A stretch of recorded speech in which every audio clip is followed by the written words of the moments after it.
Hi this is Naresh Kumar. Welcome back maths Naresh ఈ class. First time మన channel మీరు చూస్తున్నట్లయితే సబ్స్క్రైబ్ చేయండి, అలానే వీడియోని లైక్ చేయండి, మీ ఫ్రెండ్స్ కూడా షేర్ చేయండి. ఇవాళ డిగ్రీ ఫస్ట్ ఇయర్ సెమిస్టర్ 2కి సంబంధించిన మ్యాథ్స్లోని డిఫరెన్షియల్ ఈక్వేషన్స్ అనే పేపర్ టైటిల్ నుంచి మనం యూనిట్ 1కి సంబంధించిన linear differential equations in y దానికి సంబంధించిన ప్రాబ్లమ్స్ని డిస్కస్ చేద్దాం. సో సెకండ్ సెమిస్టర్లో బీఎస్సీ కంప్యూటర్ సైన్స్ ఎవరైతే తీసుకుని ఉంటారో సో వాళ్ళకి ఈ పేపర్ కామన్గా ఉంటుంది. డిఫరెన్షియల్ ఈక్వేషన్స్ మేజర్ తీసుకున్నా మైనర్ తీసుకున్నా ఈ పేపర్ కామన్గా ఉంటుంది మ్యాథ్స్లో. ఓకే, మరి ఈ ప్రాబ్లం ఎలా డిస్కస్ చేయాలో ఒకసారి చూద్దాం. చూడండి, ప్రాబ్లం ఏమంటే solve x into cos x into dy by dx plus x into sine x plus cos x into y is equal to 1. So ఇది లీనియర్ ఇన్ వై నా ఎక్సా బెర్నౌలీస్ ఈక్వేషన్ అని ఎట్లా ఐడెంటిఫై చేయాలి? లీనియర్ ఇన్ వై అంటే variables ఎక్కువగా ఎక్స్లో ఉంటే అది లీనియర్ ఇన్ వై అని. సో లీనియర్ ఇన్ ఎక్స్ అని ఎప్పుడు అంటామంటే వేరియబుల్స్ వైలో ఎక్కువగా ఉండాలి.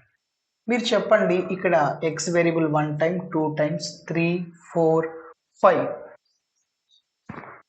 వై వేరియబుల్ సార్ ఇదో ఒక్కసారి మాత్రమే ఉంది సార్, ఇక్కడ ఉంది కదా సార్, అది వేరియబుల్ కాదు.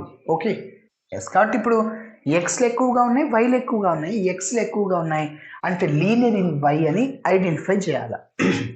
మరి linear in y working rule ఏంటి సార్?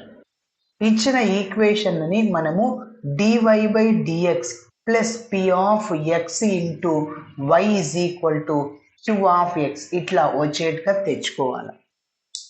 అలా తెచ్చుకున్న తర్వాత మనం పి ఆఫ్ ఎక్స్ని అదేవిధంగా క్యూ ఆఫ్ ఎక్స్ని కంపేర్ చేసుకుంటాం. అలా కంపేర్ చేసిన తర్వాత ఇంటిగ్రేటింగ్ ఫ్యాక్టర్ని కనుక్కుంటాం. మరి ఇంటిగ్రేటింగ్ ఫ్యాక్టర్కి formula e power integral p of x into dx. So linear in వైకి జనరల్ సొల్యూషన్ ఏమంటే y into IF is equal to integral q of x into if into dx plus c. So ఇది అన్నమాట working rule. Okay, మరి ఇప్పుడు step by step నీట్గా చేద్దాం. అయితే ఈ ప్రాబ్లంలో డివై బై డిఎక్స్ కోఎఫిషియంట్ ఇక్కడ ఏం ఉండకూడదు, స్టాండర్డ్ ఫార్ములా అంటే ఎక్స్ కాస్ ఎక్స్ ఉండకూడదు, ఎక్స్ కాస్ ఎక్స్తో డివైడ్ చేస్తాం. ఓకే, మొత్తం ఈక్వేషన్ని అప్పుడు మన స్టాండర్డ్ ఫార్ములాగా వస్తుంది.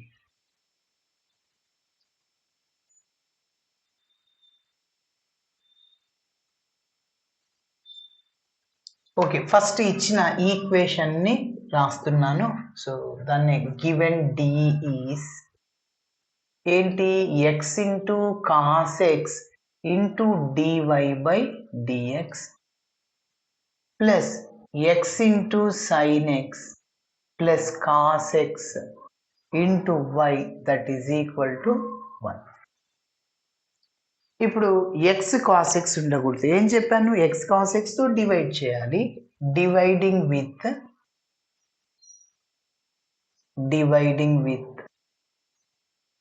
X into cos x on both sides. Okay, మరి డివై బై డిఎక్స్ మాత్రమే మిగులుతుంది. X cos x by x cos x రెండు క్యాన్సిల్ అయిపోతాయి. X cos x by x cos X. Okay, so రెండు క్యాన్సిల్. నెక్స్ట్ ఇంకా మిగిలింది ఏంటి, డివై బై డిఎక్స్ ప్లస్ ఇక్కడ 2 టర్మ్స్ ఉన్నాయి. ప్రతి ఒక్క టర్మ్ని ఎక్స్ కాస్ ఎక్స్తో డివైడ్ చేయాలి. X into sine X divided by x into cos X. మళ్ళీ ఇక్కడ ఎక్స్ ఎక్స్ క్యాన్సిల్ అయిపోతుంది. Next plus cos X divided by x into cos X. Okay, మళ్ళీ ఇక్కడ కాస్ ఎక్స్ క్యాన్సిల్ అయిపోతుంది.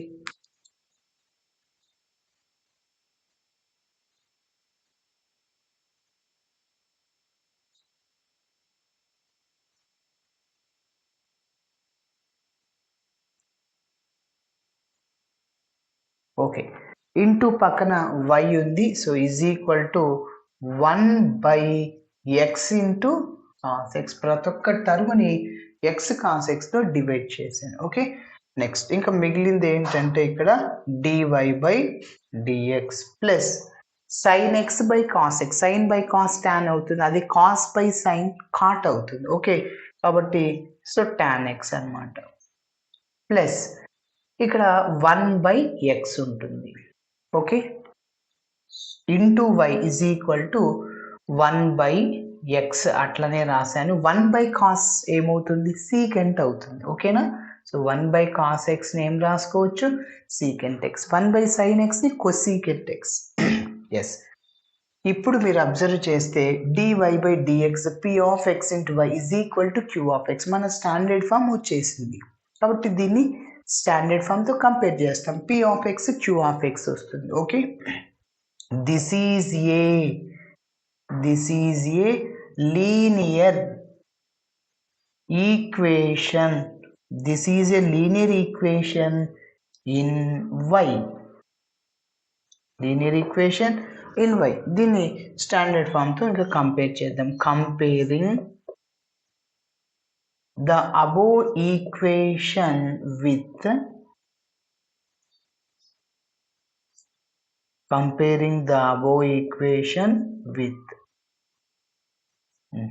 దేంతో కంపేర్ చేద్దాం, dy by dx plus p of x into y. Dy by dx plus p of x into y is equal to q of x. Where p of x అంటే ఇదంతా y coefficient ఉంది కదా, p of x into y coefficient ఇదంతా అదే p of x. Where p of x is equal to tan x plus 1 by x. అదే విధంగా queue of x and q of x is equal to yes ఇదంతా so 1 by x into secant x. Okay, next మనం integrating ఫ్యాక్టర్ని కనుక్కోవాలి. ఇంటిగ్రేటింగ్ ఫ్యాక్టర్ని కనుక్కోవడానికి ముందు మనము integral p of x dx కనుక్కుందాం. Okay, integral p of x into dx which is equal to integral tan x plus 1 by x into dx. Okay, ఇక 2 టర్మ్స్ ఉన్నాయి, రెండిటికి ఇంటిగ్రేషన్ ఇచ్చేద్దాం. Okay, so that is equal to integral tan x dx plus integral 1 by x dx. So direct formula మనకి ఉంది. So integral tan x log of secant x, integral cot x log of sin x. కాబట్టి integral tan x కి formula log of secant x plus integral 1 by x డైరెక్ట్గా ఉంది log x. Okay, so ఇది ఎలా ఉందంటే log a plus log b లాగా ఉంది. log a into b లాగా రాయొచ్చు. So log of secant x into x అన్నమాట. ఓకే, సో ఇప్పుడు మనము ఇంటిగ్రేటింగ్ ఫ్యాక్టర్ని క్యాలిక్యులేట్ చేద్దాం. So IF is equal to e power integral p of x into dx. E power integral p of x dx ఇందాకే కనుక్కున్నాము, secant x into x. E power ఎప్పుడైనా e power log f of x ఇలా ఉంటే ఈ log cancel అయిపోయి f of x మిగులుతుంది. So formula ఇది గుర్తుంచుకోవాలి, ఈ power log f of x ఉంటే. ఓకే, మరి ఇప్పుడు మీరు అబ్జర్వ్ చేస్తే ఇక్కడ కూడా ఈ లాగ్ క్యాన్సిల్ అయిపోయి ఇంకా మిగిలింది సీకెంట్ ఎక్స్ ఇంటూ ఎక్స్ మిగిలింది. ఓకే, సో ఇది ఇంటిగ్రేటింగ్ ఫ్యాక్టర్. నెక్స్ట్ మనము మన ప్రాబ్లానికి జనరల్ సొల్యూషన్ని కనుక్కుందాం.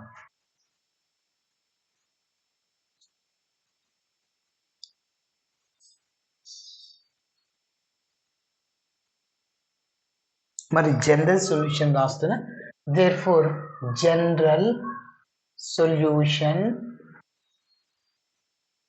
To the given D is general solution to the given D is okay yes, formula ఏంటి? ఇది లీనియర్ ఇన్ వై కాబట్టి y ఇంటూ ఐఎఫ్ గుర్తుంచుకోవాలి. y into IF is equal to integral q of x into IF into dx plus c. y ఇంటూ integrating factor ఇందాకే కనుక్కున్నాం. So secant x into x is equal to integral q of x అంటే 1/x into secant x into IF అంటే ఎంత? Secant x into x. Okay, మీరు observe చేస్తే ఇక్కడ x X cancel. Secant x into secant x ఏమవుతుంది? Secant square x. Okay,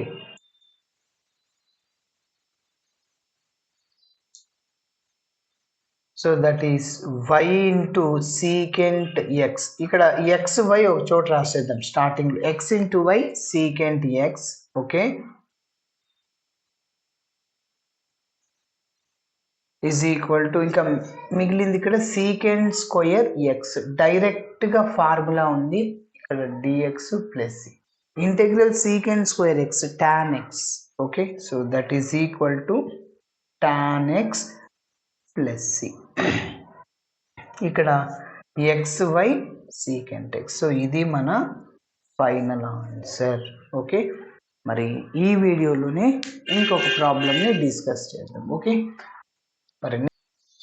మరి next ప్రాబ్లమ్ని discuss చేద్దాం. చూడండి, గివెన్ డి ఈజ్ ఏంటి? 1+x² into dy/dx plus 2xy is equal to cos x. Okay, నేను చెప్పాను స్టార్టింగ్లో ఇది లీనియర్ ఇన్ వైనా లీనియర్ ఇన్ ఎక్స్ అని ఎట్లా గుర్తుపట్టాలి? వేరియబుల్స్ వైలో ఎక్కువగా ఉంటే అది లీనియర్ ఇన్ ఎక్స్ అని, ఎక్స్లో ఎక్కువగా ఉంటే లీనియర్ ఇన్ వై అని. ఇప్పుడు చెప్పండి, X variable 1 time, X variable 1 time, cos x that is a function in the variable X 3 times ఉంది. అయితే y 1 టైమే ఉంది. ఎక్స్లు ఎక్కువగా ఉన్నాయి, వైలు ఎక్కువగా ఉన్నాయి. వై అంటే this is definitely linear in y. Linear in y అంటే ఏంటి? dy/dx plus p of x into y is equal q of x. Okay, yes, కాబట్టి మెథడ్ని ఫిక్స్ చేశాను ఇప్పుడు నేను. అయితే dy/dx కోఎఫిషియంట్ ఇక్కడ 1+x² ఉండకూడదు, అది థ్రోట్ ఈక్వేషన్ని డివైడ్ చేస్తాం. Okay, so dividing with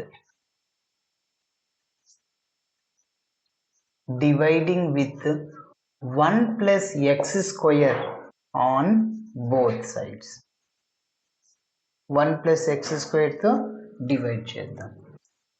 so అప్పుడు 1+x² divided by 1+x². So మొత్తం 2 క్యాన్సిల్ అయిపోతుంది. ఇంకా dy/dx ఉంటుంది. Okay, plus 2x into y is equal, ఇంకా డివైడ్ చేయాలి కదా దీన్ని కూడా, 2x/1+x² into y. So that is equal to cos x divided by 1+x². Okay, so ఇంకా ఇంకొక స్టెప్ రాస్తున్నా, dy/dx plus 2x/1+x² into y is equal to cos x/1+x². మీరు observe చేస్తే ఇది లీనియర్ ఇన్ వైనే. dy/dx plus p of x into y is equal to q of x, where p of x and q of x are functions in the variable x. Okay, yes, కాబట్టి అదే point రాస్తున్నాను. This is a linear equation. This is a linear equation in y. Okay, yes, compare చేద్దాం standard ఫామ్తో. Comparing the above equation with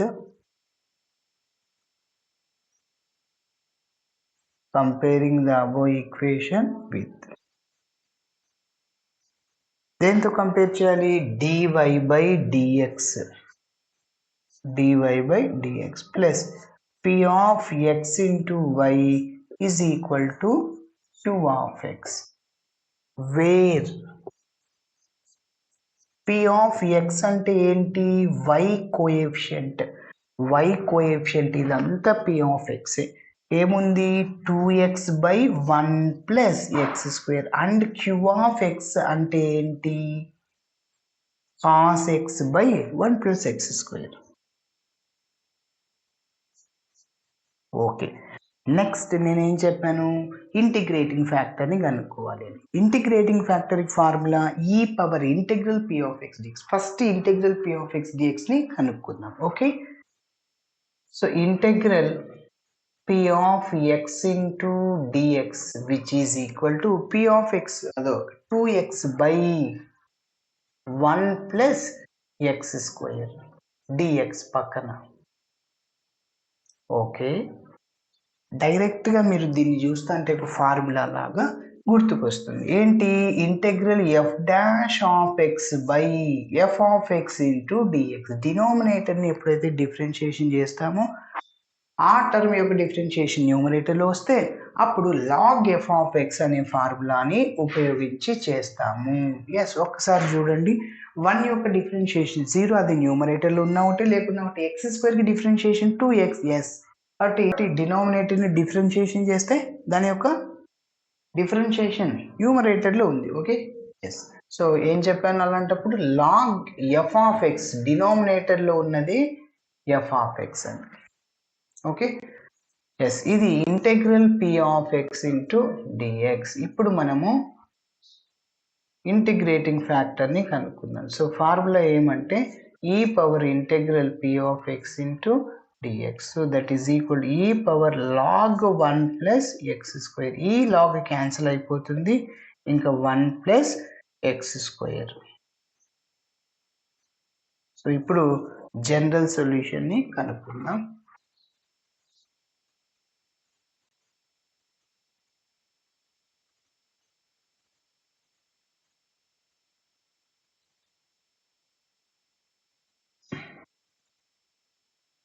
Therefore, general solution to the given D is